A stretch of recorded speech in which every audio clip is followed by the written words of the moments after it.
lanjutkan dengan profil. Profil Lemurian adalah untuk nama adalah Lemuria. Tinggalnya di benua Lemuria yang sekarang ini Asia Tenggara, bahkan lebih karena sampai Hawaii dan Madagaskar. Lalu kalau sekarang mereka kembali ke gugusan Orkadar atau planet Lemuria. Kemudian bahasanya Sunda, SHUNNDA, atau yang sering diketahui sebagai bangsa telepati atau kecerdasan otak. Itu bahasa Sunda. Pimpinannya adalah Ramidar. Tatanan politiknya Milhimnia. Kemudian falsafahnya Wisnu. Pendidikannya Prodemar, jadi langsung ke alam, menyatu dengan alam. Tokoh-tokoh yang terkenal adalah Arkiterema, Ringgamana, Gribardar, Siddhisumar, Glabinara, Amnaruta, Rinirha, Iskramain, Darmina, Darindarta, Antarada. Dan sekarang yang ditinggal di bumi ini adalah 4 orang, Arkiterema, Ringgamana, Glabinara, Gribardar. Nah, Arkiterema ini banyak orang yang menyebut sebagai Akitirem. Ada lagi nanti perkembangannya menjadi Semar. Ada lagi Sabdopalon. Nah, ini sebetulnya ada. Kemudian basis teknologinya adalah air dan kraiman logam.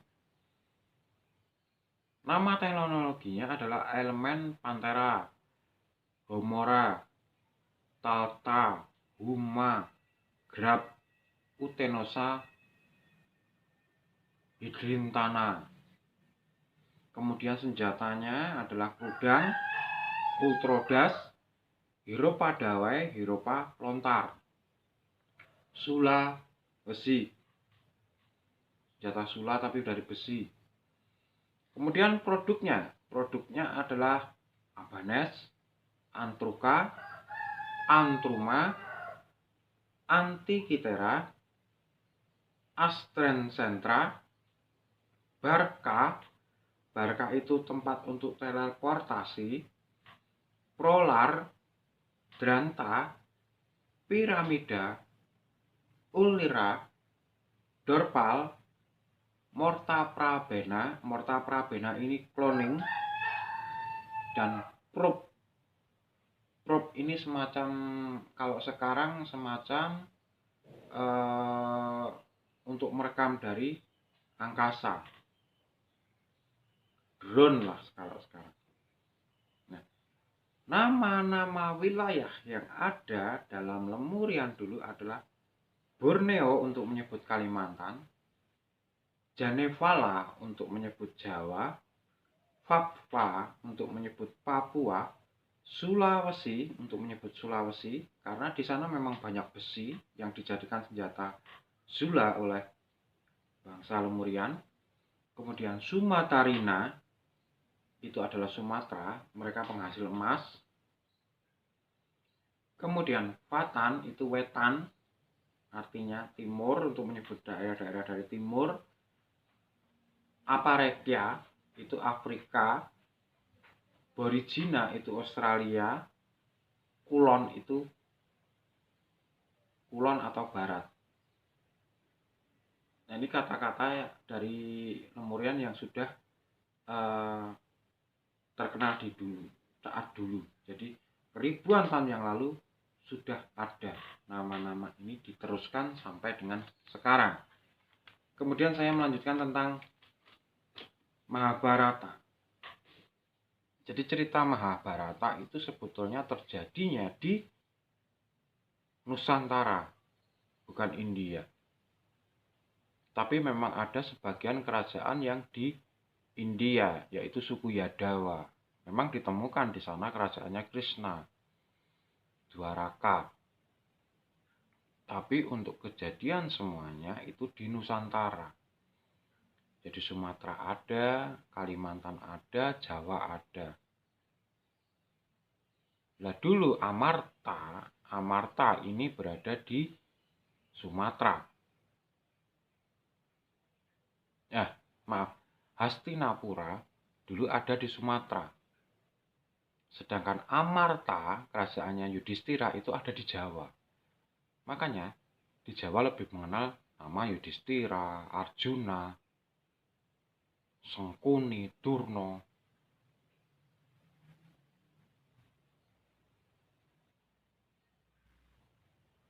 Dan itu asing malah di India, Abimanyu.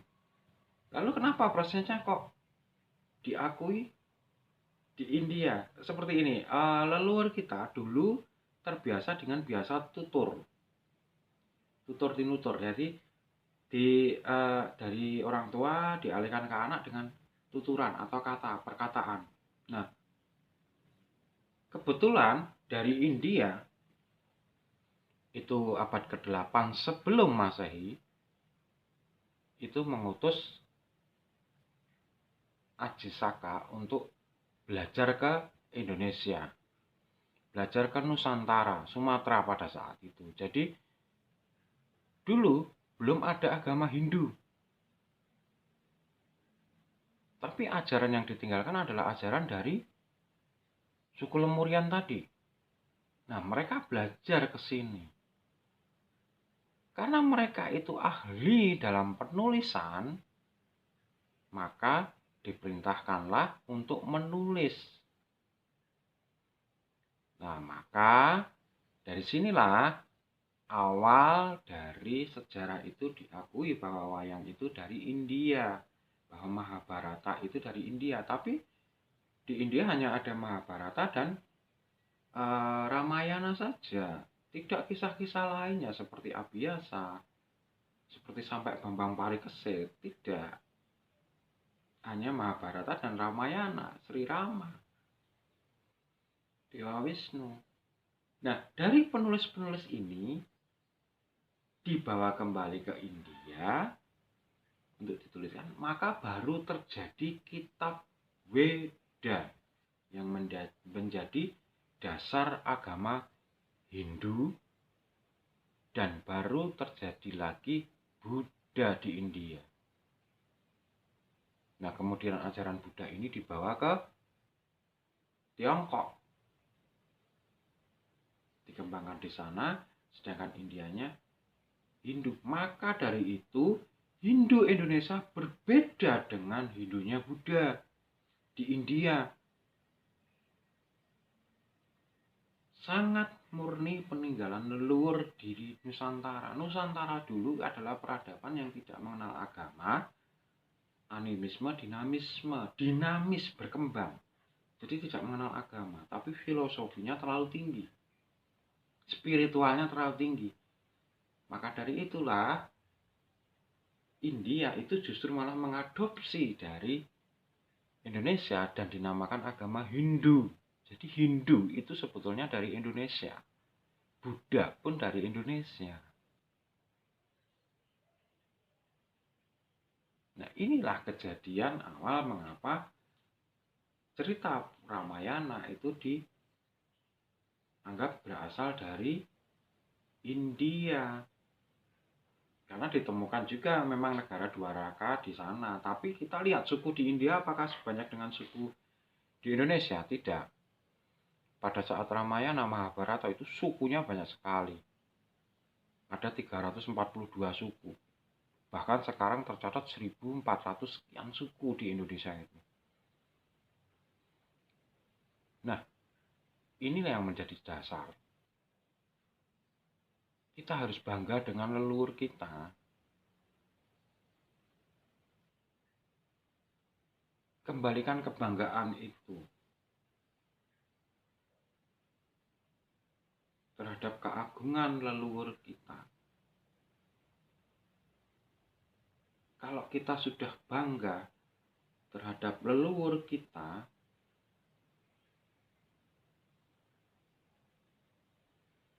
maka akan ada jiwa nasionalis. Jiwa nasionalis ini yang akan membangun peradaban baru ke depannya sehingga Nusantara menjadi mercusuar dunia kembali. Dan ingat, di dalam Ramayana itu sudah digambarkan bahwa sebetulnya mereka adalah satu keturunan. Satu keturunan. Jadi Begawan Abhyasa, satu keturunan, punya anak 3, Pandu, Destrarata, dan Bhisma. Harusnya yang menjadi raja adalah Pandu, tapi Destrarata ingin menguasai. Jadilah Destrarata ini menguasai Hastinapura. Dan anak Pandu dan anak-anaknya disingkirkan. Maka penyingkirannya itu adalah ke Jawa. Dari Sumatera itu disingkirkan ke Jawa. Jawa dulu masih hutan. Semenjak nenek moyang kita menutupi semua peninggalannya agar manusia berpikir, makanya Jawa masih hutan. Nah, ketika Destrarata kemudian diserahkan putranya Duryudana, karena Prabu Destrarata tidak bisa melihat, maka diteruskan oleh putranya Prabu Duryudana. Ingat, Prabu Duryudana ini dibujuk sehingga menjadi di jalan yang salah oleh siapa? Oleh 2 orang, Durna dan Sengkuni. Nah, di situ digambarkan Durna dan Sengkuni itu adalah sosok pendeta, tapi bersorban.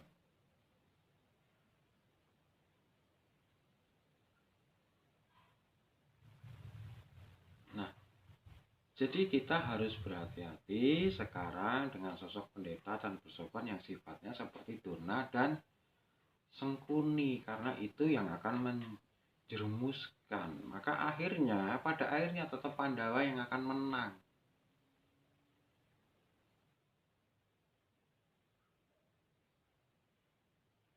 Nah, inilah rangkaian cerita dari leluhur kita, Lemuria, ke Atlantis dan Mahabharata, sehingga ketika periode Mataram Hindu itu mereka masih menggambarkan relief-relief candi itu dengan kasus di Lemurian, leluhur Lemurian. Sedangkan semenjak era Prabu Jayabaya itu penggambarannya adalah Mahabharata dan Ramayana. Jadi kita bisa melihat cirinya. Candi-candi itu kalau reliefnya dasarnya yang aneh-aneh, di situ ada gambaran piring terbang, di situ ada manusia terbang. Itu adalah gambaran dari Lemuria. Kemudian kalau Arjuna itu berarti gambaran Arjuna Wiwaha, itu sudah eranya Prabu Jayabaya ke sini sampai Majapahit, sampai Mataram. Jadi demikian untuk Lemuria, Atlantis, dan Mahabharata.